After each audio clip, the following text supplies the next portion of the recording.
ಈ ಭವನವನ್ನು ಕಂಡಾಕ್ಷಣ ಬಾಣಗಳು ಕರಗಿ ಹೊರಗೆರೆಯುವಂತೆ ನನ್ನ ಅಂತರಾತ್ಮದಲ್ಲಿ ಭಾಸವಾಗುತ್ತದೆ. ಈ ಶಯನಾಗಾರದಲ್ಲಿ ತೂಗಾಡುತ್ತಿರುವ ತಳಿರು ತೋರಣಗಳು ನನ್ನನ್ನೇ ಸ್ವಾಗತಿಸುತ್ತಿರುವವಲ್ಲ. ಇರಲಿ, ಇನ್ನು ಸ್ವಲ್ಪ ಮುಂದೆ ಹೋಗಿ ನೋಡುತ್ತೇನೆ.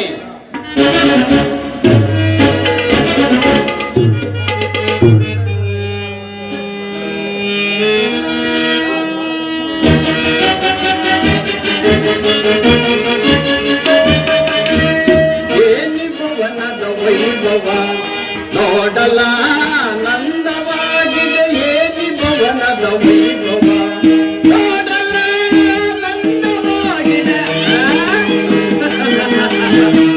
ನೋಡಲ ನಂದವಾಗಿದೆ ಏನಿ ಭವನದ ವೈಭವ, ನೋಡಲ ಚರ್ಯವಾಗಿದೆ ಏನಿ ಭವನದ ವೈಭವ.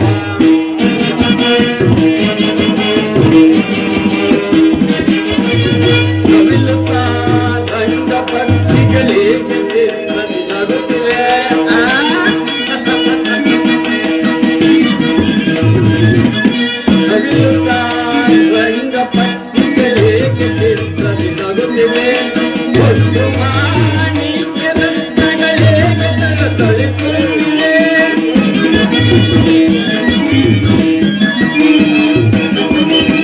ಒಂದು ಮಾಣಿಕ್ಯ ರತ್ನಗಳಿಗೆ ತಳಿಸುತ್ತಿವೆ, ದೇವದೇವ ಮರಗಿ ತಲೆಗೆ ನಿಂತಿವೆ.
ಶಿಲಾಬಾಲಕಿಯರ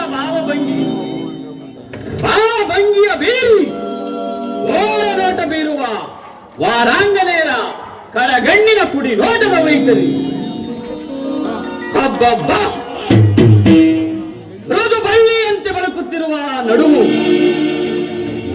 ಮಿಂಚಿನಂತೆ ಹೊಳೆಯುತ್ತಿರುವ ನಯನಗಳು, ಸಂಪಿಗೆ ಹೂವಿನಂತಹ ನಾಸಿಕ, ಮಧುಚಂದ್ರನನ್ನೇ ಮೋಹಿಸುವಂತಹ ಮಂದಹಾಸ,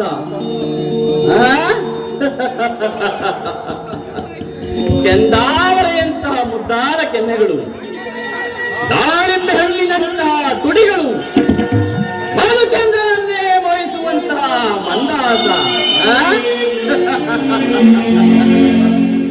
ಇವರನ್ನೊಮ್ಮೆ ನೋಡುತ್ತಿದ್ದರೆ ನಾನೇ ಒಂದು ಸಾರಿ ಮೋಹಿಸಿ ತೆಗೆದಪ್ಪಲೇನೆನ್ನುವಂತಹ ಸುಂದರ ಶಿಲೆಗಳು.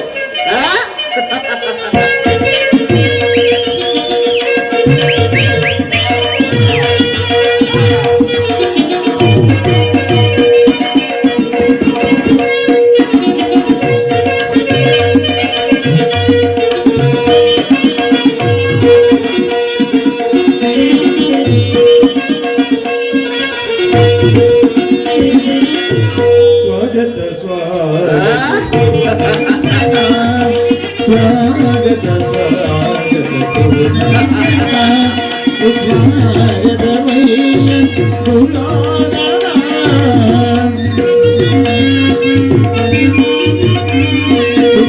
ಸ್ವಾಗತವಯ್ಯ ದುರ್ಯೋಧನ ಸ್ವಾಗತ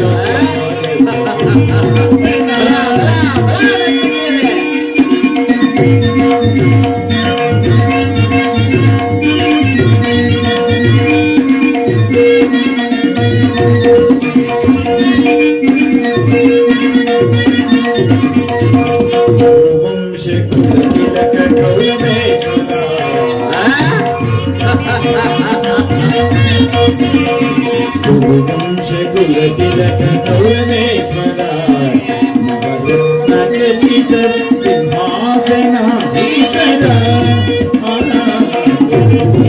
ಕುಲ ತಿಲಕ ಕೌರವೇಶ್ವರ ನವರತ್ನಖಚಿತ ಸಿಂಹಾಸನಾಧೀಶ್ವರ ಅಖಿಲ ಸಾಮ್ರಾಜ್ಯ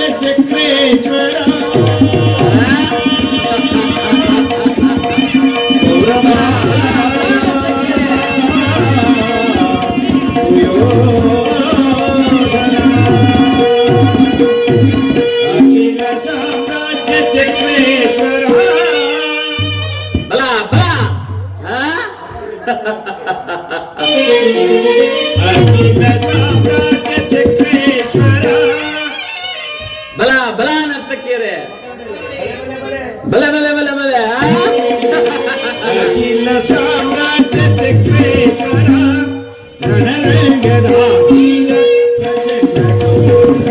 ರಣರಂಗಧಾಧೀನ ಸ್ವಾಗತ ಸುಸ್ವಾಗತವಯ್ಯ ದುರ್ಯೋಧನ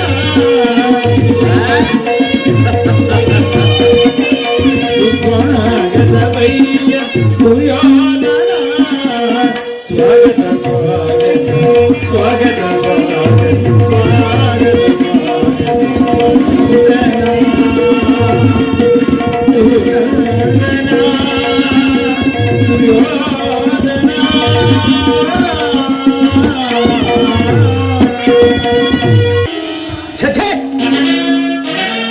ನನಗೇನು ಮತಿಭ್ರಮೆ ಇಲ್ಲ, ಕನಸೆ ಇಲ್ಲ ಇಲ್ಲ, ಇದೆಲ್ಲವೂ ಕೃಷ್ಣನ ಮಾಯಾಜಾಲ.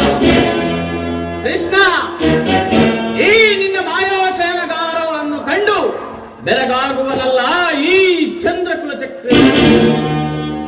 ಸ್ವಸಾಗರ ಪೃಥ್ವಿಯನ್ನೇ ಶಾಸನ ಮಾಡುತ್ತಿರುವ ವಸುಂಧರಾ ದೇವಿಯ ಕುವರ, ಗಾಂಧಾರಿ ದೇವಿಯ ಗರ್ಭ ಸಂಜಾತ, ಶತ್ರು ವಂಶ ದುರೀಣ, ಹಸ್ತಿನಾವತಿಯ ಮಣಿಮುಕುಟ, ಹಸ್ತಿನಾವತಿಯ ಕುರುಚಕ್ರೇಶ್ವರನ ಭವನಕ್ಕಿಂತಲೂ ಈ ಮಾಧವನ ಅರಮನೆಯು ಅದ್ಭುತವೇ, ರಮಣೀಯವೇ, ಶೋಭಾಯಮಾನವೇ. ಓಹೋ, ಸಾತ್ವಿಕಿಯು ಇಲ್ಲೇ ಇರುವನು. ಸಾತ್ವಿಕಿ, ಎಲ್ಲಿ ನಿಮ್ಮ ಕೃಷ್ಣನು? ಗುರುರಾಜ, ಶ್ರೀಕೃಷ್ಣ ಪರಮಾತ್ಮರು ನಿದ್ರಿಸುತ್ತಿರುವರು. ಪರಮಾತ್ಮ ಎಚ್ಚರವಾಗುವವರೆಗೂ ನೀವು ಈ ಪೀಠದಲ್ಲಿಯೇ ಕುಳಿತುಕೊಳ್ಳಿ. ಏನು ಸಾತ್ವಿಕಿ, ನಾನು ಹಸ್ತಿನಾವತಿಯಿಂದ ದ್ವಾರಕೆಗೆ ಬಂದರು ನಿಮ್ಮ ಕೃಷ್ಣನ ನಿದ್ದೆ ಮುಗಿದಿಲ್ಲವೇ ಸಾತ್ವಿಕಿ? ಓ, ಮರೆತಿದ್ದೆನು. ವಿರಾಟ ನಗರದ ಮದುವೆಯ ಸಂಭ್ರಮದ ಆಯಾಸದಿಂದ ಮಲಗಿರುವನೋ, ಅಥವಾ ನಾನು ಬಂದೆ ಎಂದು ನಟಿಸುತ್ತಿರುವನೋ? ಅದಿರಲಿ ಸಾತ್ವಿಕಿ, ನಿನ್ನಲ್ಲಿ ಒಂದು ಮಾತಿದೆ. ಏನು ಗುರುರಾಜ? ನಮಗೂ ಆ ಪಾಂಡವರಿಗೂ ಘೋರವಾದ ಯುದ್ಧವು ಪ್ರಾರಂಭವಾಗಿರುವುದು. ಅದರಲ್ಲಿ ನೀವು ನಮ್ಮ ಪಕ್ಷವನ್ನು ವಹಿಸಬೇಕು. ಇದಕ್ಕೆ ನಿಮ್ಮ ಉತ್ತರವೇನು ಸಾತ್ವಿಕಿ? ಇದಕ್ಕೆ ಉತ್ತರ ಕೊಡಲು ಸಾಧ್ಯವಿಲ್ಲ ಮಹಾರಾಜ. ಏಕೆ ಸಾಧ್ಯವಿಲ್ಲ ಸಾತ್ವಿಕಿ? ಏಕೆಂದರೆ ನಾವೆಲ್ಲರೂ ಪರಮಾತ್ಮನ ಅಧೀನರು. ಇರಬಹುದು. ಪರಮಾತ್ಮ ಎಲ್ಲಿರುವನೋ ನಾವು ಸಹ ಅಲ್ಲೇ ಇರುವೆವು. ಪ್ರಶ್ನೆಗೆ ಸರಿಯಾದ ಉತ್ತರ ಸಾತ್ವಿಕಿ. ಈ ಸಾರಿ ನಿಮ್ಮ ಕೃಷ್ಣನು ನಮ್ಮ ಕೈಗೆ ಸಿಕ್ಕಿದರೆ ಯಾದವ ಸೈನ್ಯವೆಲ್ಲವೂ ನಮ್ಮ ಕೈ ಸೇರಿದಂತೆ ಅಲ್ಲವಿಲ್ಲ. ನನಗೂ ಸಹ ಅದೇ ರೀತಿ ತೋರುತ್ತಿರುವುದು. ಕುಳಿತುಕೊಳ್ಳಿ, ಇನ್ನೇನು ಎಚ್ಚರಗೊಳ್ಳುವರು. ಆಗಬಹುದು ಸಾತ್ವಿಕಿ.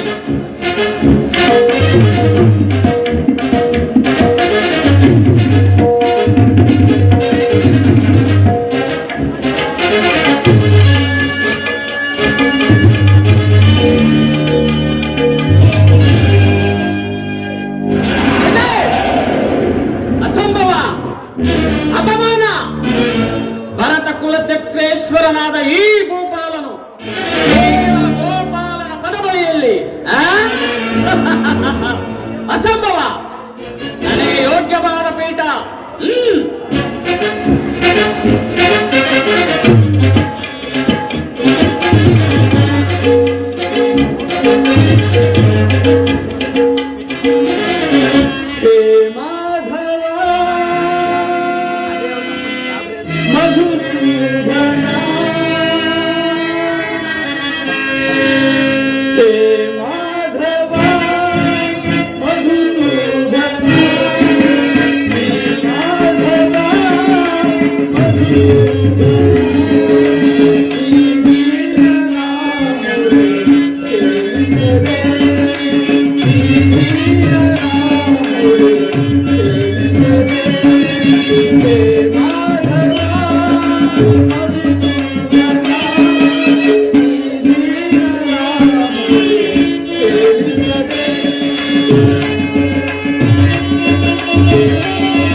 ಪ್ರಾಣಸುಖನು? ಇನ್ನೆಲ್ಲಿ ನಿನ್ನ ಪ್ರಾಣಸುಖನು ಪಾರ್ಥ?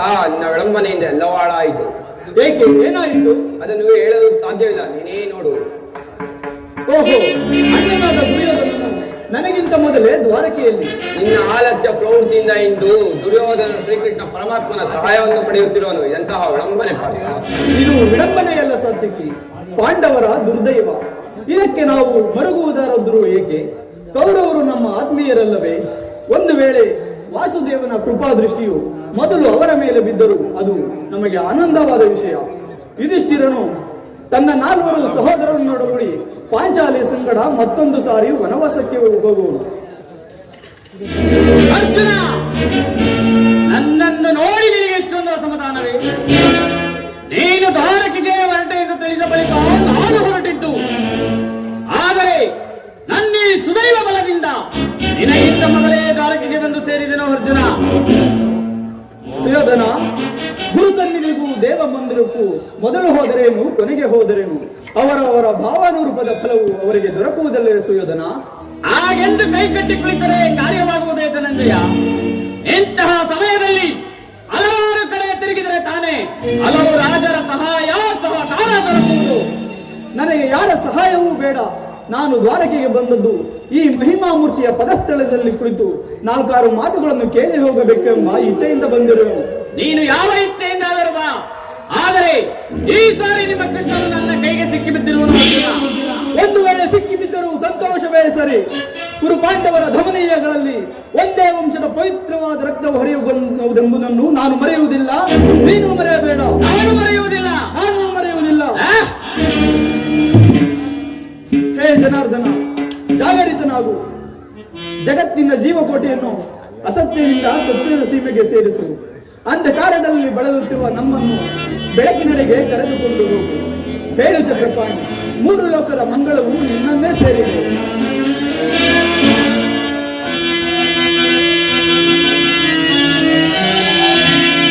ಶಬರಿಗ ಭಯವರಿದ್ದ ಪ್ರಭುವೇ,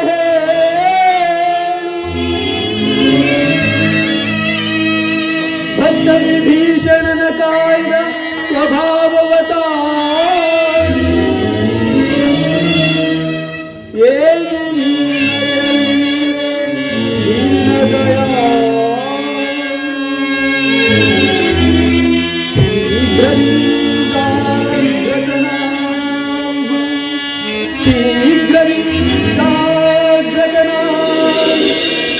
ಎನ್ನ ಮೊರಕೆ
ನಡೆಸಿ ಮೋಕ್ಷವ ನೀಡಿದ ತಂದೆ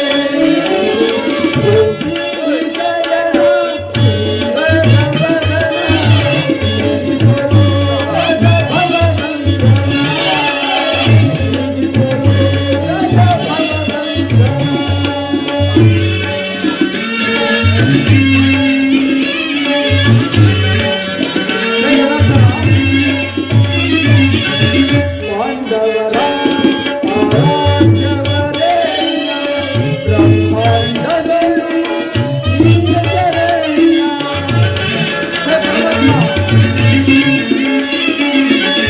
ಪಾಂಡವರ ಆರಾಧ್ಯವರೇ ಬ್ರಹ್ಮಾಂಡಗಳು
ಯಾರು? ಧನಂಜಯ ಬಂದು ಎಷ್ಟು ಹೊತ್ತಾಯಿತು? ಎಲ್ಲರೂ ಕುಶಲವೇ ಪಾರ್ಥ? ಚೇಚೆ, ಈ ಶರಣತಡಿಯಲ್ಲಿ ಹೇಗೆ ಕುಳಿತೆ? ಪಾರ್ಶ್ವದಲ್ಲಿ ಪೀಠಗಳಿರಲಿಲ್ಲವೇ? ಪರಮಾತ್ಮ, ನಿನ್ನ ಪಾದ ಸಾನ್ನಿಧ್ಯವೇ ನನಗೆ ದಿವ್ಯ ಸ್ಥಾನ, ಅದೇ ನನಗೆ ಮಹಾಪ್ರಸಾದ. ಓ ಸುದೇವ ಗುರುಚಕ್ರೇಶ್ವರ, ಓಹೋ ಬಾವ ಕೌರವೇಶ್ವರ, ಸೌಖ್ಯವೇ? ಸಮಾಚಾರವೇನು? ಅದರಲ್ಲಿ ನೀವೀವರು ಏಕಕಾಲದಲ್ಲಿ ಇಲ್ಲಿಗೆ ಬರುವ ಕಾರಣ? ಕೃಷ್ಣ, ಅದನ ನಮಗೂ ಈ ಪಾಂಡವರಿಗೂ ಘೋರವಾದ ಯುದ್ಧವು ಪ್ರಾರಂಭವಾಗಿದೆ. ಅದರಲ್ಲಿ ನೀನು ನಮ್ಮ ಪಕ್ಷವನ್ನು ವಹಿಸುವಂತೆ ಪ್ರಾರ್ಥಿಸಲು ಬಂದಿರುವೆನು ದೇವ. ಅರ್ಜುನ, ಪರಮಾತ್ಮ, ನೀನು ಸಹ ಈ ಯಾದವರ ಸಹಾಯವನ್ನು ಕೇಳಿ ಪಡೆಯುವ ಉದ್ದೇಶದಿಂದ ಬಂದೆ ಎಂದು ತೋರುತ್ತಿರುವುದು? ಹೌದು ಪರಮಾತ್ಮ. ಈ ಉಭಯ ಸಂಕಟದಲ್ಲಿ ನಾನೇನು ಮಾಡಲಿ ಪಾರ್ಥ? ಪರಮಾತ್ಮ, ನೀನು ನಿದ್ರೆಯಿಂದ ಎಚ್ಚರಗೊಂಡಾಗ ನಿನ್ನ ಕೃಪಾ ದೃಷ್ಟಿಯು ಮೊದಲು ನನ್ನ ಮೇಲೆ ಬಿದ್ದಿರುವುದು. ಆದುದರಿಂದ ನೀನು ನನಗೆ ಸಹಾಯವನ್ನು ಮಾಡಲೇಬೇಕು. ಸಾಧ್ಯವಿಲ್ಲ ಮುಕಂದ. ಯಾರು ನಿನ್ನ ಬಳಿಗೆ ಮೊದಲು ಬಂದರೋ ಅವರ ಪಕ್ಷವನ್ನು ವಹಿಸುವುದು ವಿರೋಚಿತವಾದ ಧರ್ಮ. ನೀನು ಧೀರನು, ವೀರನು, ಮೇಲಾಗಿ ನ್ಯಾಯಶೀಲನು. ಮೊದಲು ಇಲ್ಲಿಗೆ ಬಂದ ನನ್ನ ಪಕ್ಷವನ್ನು ವಹಿಸಿದರೆ ಕ್ಷಾತ್ರ ಧರ್ಮವನ್ನು ಪಾಲಿಸಿದಂತಾಗುವುದು. ಕೃಷ್ಣ, ಬಾವ, ಕೃಷ್ಣ, ಅರ್ಜುನ, ಪರಮಾತ್ಮ, ಬಲ್ಲೆಯ ಇಹಲೋಕ ರಾಜರಾಳಿದ ಮರ್ಮ.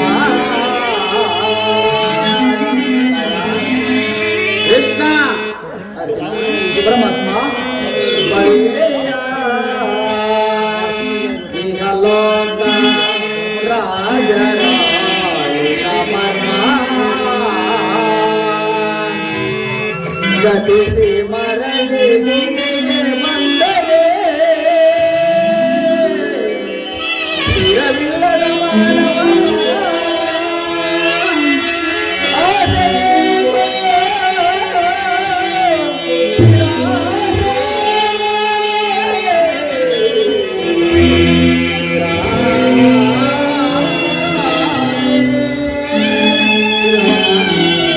ಕೃಷ್ಣ,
ವಿಚಾರದಲ್ಲಿ ನನಗೆ ಸ್ವಲ್ಪವೂ ಸಂದೇಹವಿಲ್ಲ. ಮತ್ಯಾವ ವಿಚಾರದಲ್ಲೋ? ನಾನು ನಿದ್ರೆಯಿಂದ ಎಚ್ಚರಗೊಂಡಾಗ ಮೊದಲು ಕಂಡದ್ದು ಈ ಪಾರ್ಥನ. ಜಲ ಕಪಟಿ ಪಾರ್ಥನು ನಿನಗಿಂತಲೂ ಚಿಕ್ಕವನು. ಇರಬಹುದು. ತನಗೆ ಬೇಕಾದದ್ದನ್ನು ಮೊದಲು ಕೇಳಿ ಪಡೆದುಕೊಳ್ಳುವ ಅಧಿಕಾರ ಈತನಿಗಿರುವುದು. ಅಧಿಕಾರ ಭಾವ, ನಾನು ನಿಮ್ಮೀರುವರಿಗೂ ಸಹಾಯ ಮಾಡುವೆನು. ಈಗ ಕೇಳಿರಿ. ಅಪ್ರತಿಮ ವೀರಭಟರಿಂದ ಕೂಡಿದ ಅಣ್ಣ ಬಲರಾಮ ಸಹಿತ ಒಂದು ಅಚ್ಚುವಡಿಯಾದ ಸೈನ್ಯ ಒಂದು ಕಡೆ, ನಿರಸ್ತ್ರನೂ ನಿರಾಯುಧನೂ ಆದ ನಾನೊಂದು ಕಡೆ. ಇವೆರಡರಲ್ಲಿ ನಿನಗೆ ಯಾವುದು ಬೇಕು ಪಾರ್ಥ? ಯದುಕುಲ ಶ್ರೀರಾಮನೇ, ನಾನು ನಿನ್ನನ್ನೇ ಅಪೇಕ್ಷಿಸುತ್ತೇನೆ. ಅಸ್ತು ಪಾರ್ಥ. ಆಯುಧಗಳನ್ನು ಧರಿಸುವಂತೆ, ಯುದ್ಧ ಮಾಡುವಂತೆ, ಇಂತಹ ನಿಷ್ಪ್ರಯೋಜಕನನ್ನು ಕಟ್ಟಿಕೊಂಡು ನನಗಾಗತಕ್ಕ ಪ್ರಯೋಜನವಾದರೆ ಕೃಷ್ಣ, ಪಾಂಡವ ರಕ್ಷಣಾ ಭಾರವನ್ನು ನೀನೇ ವಹಿಸಿಕೊ. ಗುರು ಬಲರಾಮ ಸಹಿತ ಒಂದು ಹೊಚ್ಚವರ್ಣಿ ಸೈನ್ಯವೇ ನಮ್ಮ ರಕ್ಷಣೆಯಲ್ಲಿ ಸೈನ್ಯಕ್ಕೆ ಆಜ್ಞೆ ಮಾಡು ಮಾಧವ. ಭಲೇ ಭಲೇ ಗೌರವೇಶ್ವರ, ನನ್ನ ಸಾಹಸಕ್ಕೆ ಪರಾಕ್ರಮಕ್ಕೆ ತಕ್ಕಾದುದನ್ನೇ ಕೇಳಿ ಪಡೆದುಕೊಂಡಿರುವೆ. ನಡೆಯ ಬಾವ, ಸೈನ್ಯಕ್ಕೆ ಆಜ್ಞೆ ಮಾಡಬೇಕು. ಹಾಗಾದರೆ ನಾನಿನ್ನು ಬರಲೇ ಕೃಷ್ಣ. ಆಗಬಹುದು.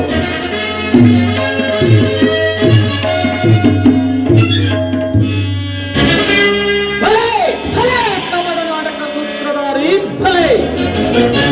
ಈ ನಿನ್ನ ಕಣ್ಸನ್ನೆ ಕಪಟ ಮೋಸದಿಂದ ತನ್ನ ಭಕ್ತರನ್ನೆಚ್ಚರಿಸುವ ಈ ನಿನ್ನ ಮಾಯಾಜಾಲವನ್ನು ನಾನೇನು ಹೊರೆಯಲು ಎಂದು ಭಾವಿಸಿದೆಯಾ ಕೃಷ್ಣ?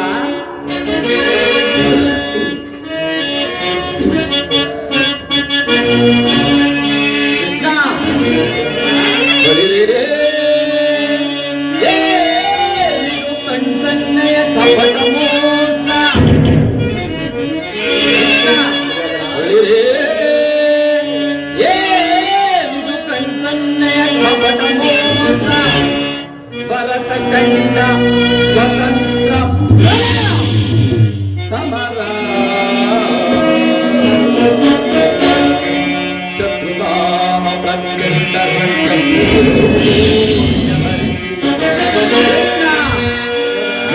ತಾಂಡವ ಪ್ರಳಯ ಸಿಂಹನಾದ ಚತುರ ಈ ಕೌರವೇಶ್ವರ ರಾಜಧರ್ಮ ಕಳಂಕ ಸಹಿಸಲಾರ. ರಣದೋಳ್ ಆಯುಧವನ್ನು ಧರಿಸದಿರೇ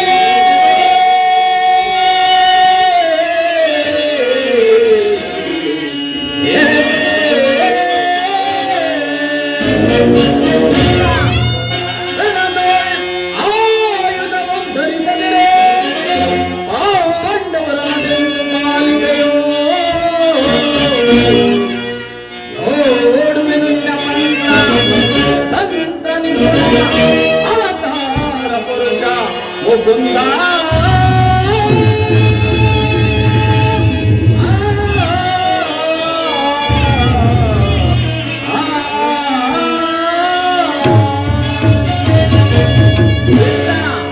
ಶಿವಧನ, ನೀನು ಬಹುಕಪಟಿ, ಪಾಂಡವರ ಪಕ್ಷಪಾತಿ, ಅದರಲ್ಲಿಯೂ ಈ ಪಾರ್ಥನಾದರೂ ನಿನ್ನ ಪ್ರಾಣಸಕ. ಹೀಗಿರುವಲ್ಲಿ ನಾವು ನಿಮ್ಮೊಂದಿಗೆ ಬೆರೆಯಲು ಸಾಧ್ಯವೇ ಕೃಷ್ಣ? ಏಕೆ ಸಾಧ್ಯವಿಲ್ಲ ಭಾವ? ಆದರೂ ಬಾಧಕವಿಲ್ಲ. ಯುದ್ಧ ಭೂಮಿಯಲ್ಲಿ ಆಯುಧಗಳನ್ನು ಧರಿಸಿ ಯಾರ ಪಕ್ಷವಾಗಿಯೂ ಕಾದಾಡುವುದಿಲ್ಲವೆಂದು ವಚನವನ್ನು ಕೊಟ್ಟಿರುವೆ. ವಚನ ಭ್ರಷ್ಟನಾದೀಯ ಎಚ್ಚರ. ದುರ್ಯೋಧನ, ಈ ಕೃಷ್ಣನು ವಚನವನ್ನು ಕೊಟ್ಟ ಮೇಲೆ ಒಂದೇ ಮಾತಿನವನು, ಅದರಲ್ಲಿಯೂ ನಿನ್ನ ವಿಚಾರದಲ್ಲಿ ತುಂಬಾ ಎಚ್ಚರಿಕೆ ಇರುವನು. ನಡೆ ಮಾವ, ಹಾಗಾದರೆ ನಾನಿನ್ನು ಬರಲೇ ಕೃಷ್ಣ. ಆಗಬಹುದು. ಅಂದಿನ ನನ್ನ ನಿನ್ನ ಭೇಟಿ ರಣಾಂಗಣದಲ್ಲಿ ರಣಾಂಗಣ. ಆಗ ತೋರುವೆಂತೆ ಈ ನಿನ್ನ ಪಾಂಡವರ ಬಲಾಬಲಗಳನ್ನು. ಅದು ಈಗ ನನ್ನ ಪ್ರಯತ್ನವು ಸಾರ್ಥಕವಾಯಿತು. ಆರ್ಯವರ್ತದ ಯೋಗಿ ಶ್ರೇಷ್ಠನು, ನನ್ನ ಪ್ರಾಣ ಸಮಾನವಾದ ಬಂಧುವೂ ಆದ ಭಗವಾನ್ ವಾಸುದೇವನು ನನ್ನ ರಥಸಾರಥಿಯಾಗಲು ಸಮ್ಮತಿಸಿರುವನು. ಯಾದವಾಗ್ರಣಿಯು ಪಾಂಡವರ ಪಕ್ಷವನ್ನು ವಹಿಸಿರುವನು. ಈ ನನ್ನ ದ್ವಾರಕ ಯಾತ್ರೆಯು ಸಫಲವಾಯಿತು. ಅರ್ಜುನ, ಪರಮಾತ್ಮ, ಎಂತಹ ಕಾರ್ಯವನ್ನು ಮಾಡಿದೆ? ಸ್ವಾಸ್ಥದಿಂದ ಪರಾಜಯಕ್ಕೆ ಆಹ್ವಾನವನ್ನು ಕೊಟ್ಟಿಯಲ್ಲ ಪಾರ್ಥ.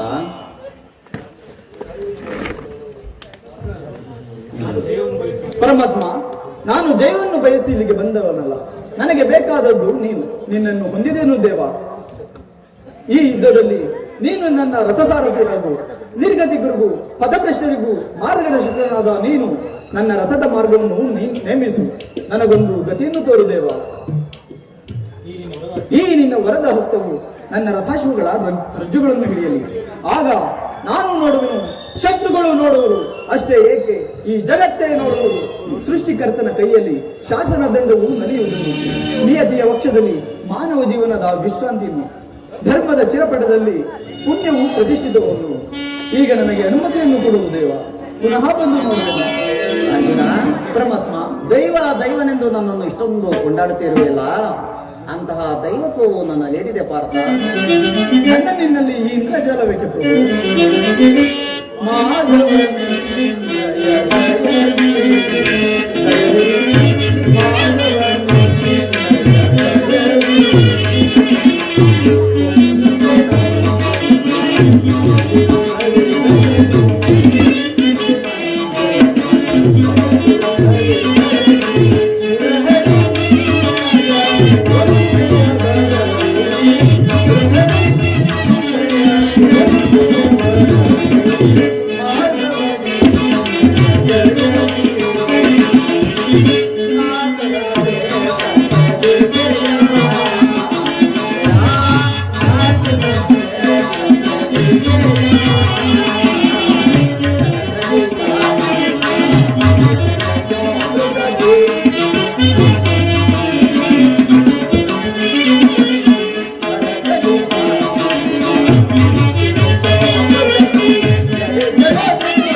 ಇರುವುದರಿಂದ ನನ್ನನ್ನು ನಿನ್ನ ರಥದ ಸಾರಥಿಯನ್ನಾಗಿ ಮಾಡಿಕೊಂಡೆ. ಇರಲಿ, ಭಕ್ತರ ಇಚ್ಛೆಯಂತೆ ನಡೆಯುವುದೇ ನನ್ನ ಕರ್ತವ್ಯ. ಅರ್ಜುನ, ಪರಮಾತ್ಮ, ಇಲ್ಲಿ ನಡೆದ ಶುಭ ಸಮಾಚಾರಗಳನ್ನು ಧರ್ಮರಾಜಾದಿಗಳಿಗೆ ತಿಳಿಸು ನಡಿ. ನೀನು ಹೋಗಿ ಬಾ ಪಾರ್ಥ, ನಿನಗೆ ಮಂಗಳವಾಗಲಿ. ಆಗಲಿ ಪರಮಾತ್ಮ.